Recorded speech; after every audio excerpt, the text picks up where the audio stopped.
down what it's like, and welcome to Fair and Unbiased for the Shadowhunters Season 3A finale. First thing I want to quickly mention, because this should have been First Thoughts, but I forgot, and because there was a lot of emotions going around when I first recorded First Thoughts.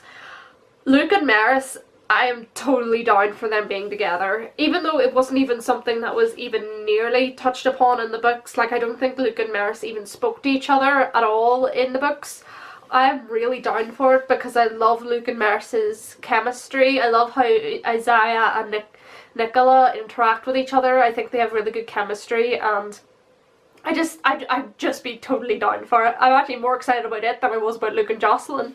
So that'll sort of give you an idea about how I think they're getting on. And I just love how they're working together and how they're interacting, and I just think it would be really sweet if they both got together. Luke after losing Jocelyn, Maris after losing her Robert, but I don't think it's really losing. I think she escaped Robert. And I just think it'd be really sweet for them to get together. So I just want to mention that because I forgot it in First Thoughts, and it's nothing really that should have been in Fair and Unbiased, but I had to say it because I just ship it so much. One of my criticisms of this episode, the only criticism I think I really have, is that I don't really understand why 2 episodes were released in the 1 week. I think it was very unnecessary, and I think it just made everything seem extremely rushed.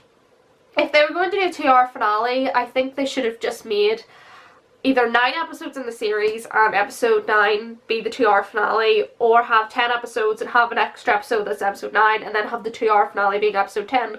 I just personally don't see what the purpose was of having a 2-hour finale that was 2 episodes released at once. It seemed very clunky to me, and I didn't get the purpose of it. I just think it didn't make that much sense, and it wasn't that big of a criticism. Like, it's not like it ruined the entire thing for me. I don't understand it.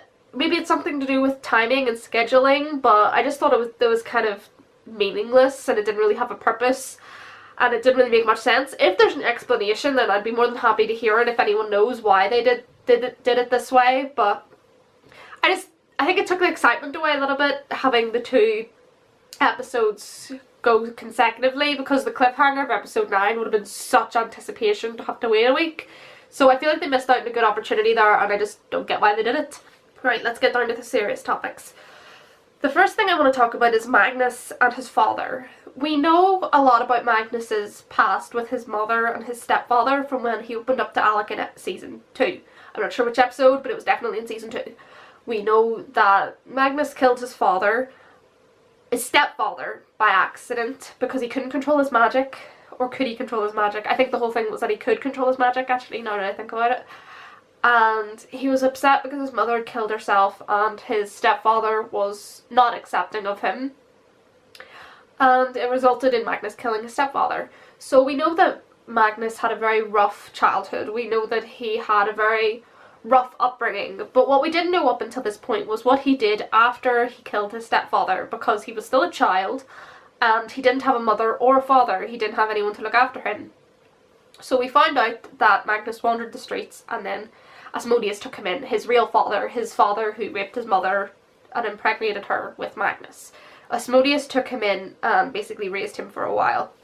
And tragically, as one of the princes of hell, Asmodeus is not exactly a picture-perfect father figure. He coerced Magnus into doing dark things in the demon realm and basically tried to raise him to be a demon with demon instincts and demon desires. And because Magnus was only a child and this was his father, he knew it was his father because, as he said, he had the same eyes as him.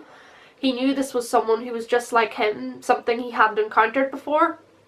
He put his trust in Asmodeus, and he put his trust in what he was telling him to do and what he was raising him to do, which sadly was not the best of stuff. We don't know the type of things that Asmodeus made Magnus do and convinced Magnus was okay to do, but we can glean that it's nothing good. It was nothing that a child should have been taking part in or being exposed to. So this bleeds into more of Magnus being exposed to a lot of dark things at a very young age, and it gives us an insight into the sort of things that he endured, not only after the trauma of what happened to his mother and his stepfather, but he also continued to have trauma with Asmodeus, because eventually he did realise that what he was doing with his father was not it wasn't good stuff, and he eventually learned that he did not want to do it anymore, and he eventually decided that he had to leave.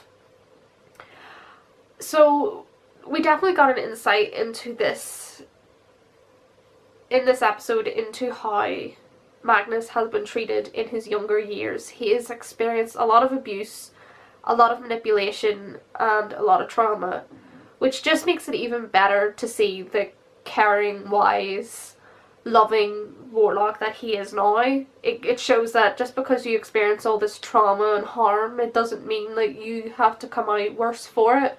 You can make yourself better, and you can prove to yourself that you can be better than the people who raised you. It shows that it is possible.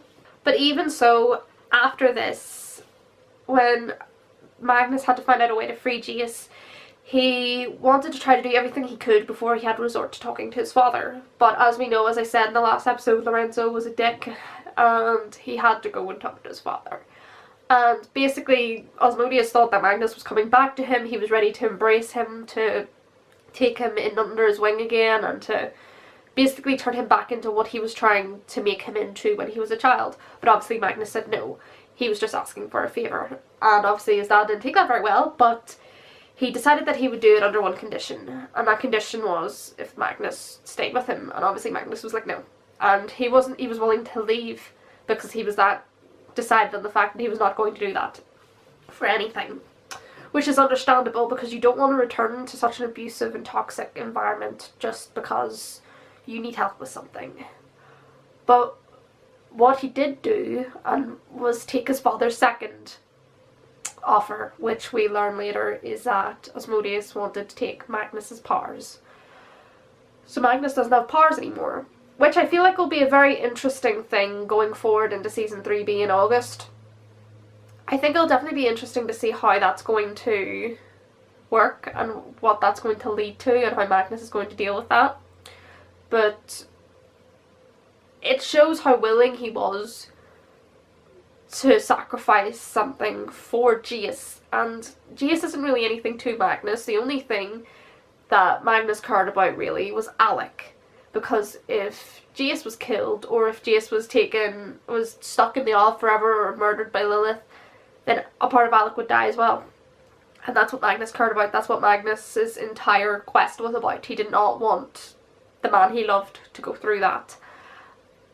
And that's why he gave his powers up. Just without second thought, he just gave his powers up. I don't believe that his powers will be gone forever, but it'll definitely be interesting to see what this is going to lead to in the future and what different problems that's going to arise because of it. So going forward, I can't wait to see how this is going to be addressed further and where it's going to lead for Magnus and Alec. Another serious thing I want to talk about is Alec and Jace's fighting. Oh my god, that was the most traumatic scene I've ever witnessed, and that includes the demon crawling towards Clary in order to rape her, because I have tried to press as much as I can how important this parabatai bond is. Like, these two men have given each other a piece of themselves, a piece of their soul, and basically they're pitted against each other now and having to fight. In Alec's case, fighting to free Jace, and in Jace's case, trapped in the Owl's head, unable to stop him from hurting his parabatai. The amount of trauma that the pair of them probably went through during that fight is inexplainable. It is, none of us can even begin to understand what sort of pain they were both going through. So to add on to the fact that Jace had to witness himself killing Clary over and over again, he also had to witness himself helpless to stop his body from basically beating the ever-loving mercy out of his parabatai, the man he decided to give part of his soul with, to battle with, to never be apart from, who comes before anyone else in his life. He was helpless to stop it. He couldn't do anything until Magnus freed him. And Alec really took a beating. His hand was broken, there's an arrow sticking out of his chest, and the Owl was going to push that fucker in slowly. Like, he wasn't going to just kill him and put him out of his misery. He wanted him to suffer, and he made that clear because he wanted to make Alec suffer so that Jace would suffer as well. We already know that Alec was willing to kill Jace to free him, even if it meant killing a part of himself. If it meant that Jace would be free of this torture, then Alec was willing to do whatever it took, whatever Jace wanted, even if it meant killing a part of himself. And if it had resulted to that, Alec would have done it. And that just shows how much the pair of them care about each other, because Alec didn't even think about the fact that it would kill a part of himself. He was more focused on the fact that he needed to free Jace. And as soon as Jace was free, the first thing he thought was, oh fuck, Alec. And he was like telling Magnus, heal him, and Magnus was like, I can't. I'm not sure why an Aratsi rune wasn't applied. I'm not sure if that's just if it's going to be mentioned in the next series and Alec is fine again. I'm not completely sure, but I'm not clear on why they didn't put an Aratsi rune on him, but if anyone knows the reason for that, let me know. But as I was sitting watching this, I just couldn't help thinking about how emotional and how horrible it must have been for both of them, and how traumatic, and you could get PTSD from this kind of shit. And I just thought it was amazingly done. Matthew Dario and Dominic Sherwood's acting was amazing in those moments, especially when Alec was telling Jace that he forgave him and knew that it wasn't him. It was all so emotional and all really got me. The Parvati stuff seems to really hit me hard, and I'm not sure why. I think it must be because of how much of an important connection it is and how it trumps any other relationship in the show. Not that the Parvati bond is a relationship, but it's a kind of bond with each other. It's stronger than any couple in the show. I know a lot of people wouldn't like to hear that, but it's true. And just watching them unable to, having no choice but to like beat each other up, it was horrible, and it was so well acted, and it was such an emotional scene, and it did its job really well. I was traumatized. The final thing I want to talk about is Lilith's maternal instinct. We got an insight into how demons actually feel in this episode, and a lot of the theme story Shadowhunters has been demons are vicious, demons don't have feelings, demons don't know love or compassion or anything, or any human emotion like that. But Lilith brought up the argument to Clary that demons actually do. Demons can have children, demons can feel compassion for their children. It's just because there's the facade of, obviously, demon that makes people think that they aren't capable of human emotion. And we have actually seen how much Lilith cares for Jonathan throughout this season. She has constantly, I mean, her entire plot for this season was trying to raise Jonathan from the dead. So we know how much she loves her son, and she basically like rebuked Clary when Clary said, how do you feel love for him? And she's just like, demons can feel love. And I think Lilith has pretty much proved that they can, because who in their right mind would go through that much trouble just to raise someone who they didn't love from the dead? I think Lilith has proved herself capable of feeling love for Jonathan. And when Simon jumped in front of her, and obviously the Mark of Cain worked, she got a second to see her son alive, which was kind of nice, I guess. But then obviously she blew up. She blew up and she blew the entire top floor with her. But it was nice that she got to see her son alive for like 0.5 seconds before she died. At least she knew her mission was complete before she died. But it just shows that even the best Shadowhunters can have misconceptions about demons, the same way that they had misconceptions about Downworlders. Even Clary, someone who stood up for the Downworlders, who yelled at Gia Penhallow for even insinuating that they were going to use the wish to kill the Downworlders or anything with demon blood. Even she had a misconception and a prejudice against the demons. It just shows that they don't know everything. Not even the best Shadowhunters or the best people know everything about what they're doing or who they're fighting. And I think that's very interesting. It makes the fact that everything is unknown a lot more... It makes it a lot more interesting and compelling than just knowing everything and knowing everything about everything and you're just... There's nothing new to learn. I just think it's very interesting, and I really like how that was done. Even though I think it was kind of obvious that Lilith did have a maternal instinct, I like the fact that it was kind of the topic of the fact that demons can actually feel love. I think I really liked how that was done in this episode. And we sort of saw it with Asmodeus too, just in a kind of fucked up way. So apparently Clary's dead. Simon thinks he killed Clary. I'm not sure how that works, but I'll go with it. I guess. Maybe he thinks because he blew up Lilith he killed Clary or something. I don't know. But as I say, I'll go with it for now. I'll see where they're going with it. And poor Jace. Jace can't catch a fucking break this season. But at least he's free of the Owl's grip. And he got to beat the shit out of a load of demons as well. A lot of servants of Lilith. If only Ollie had been one of them.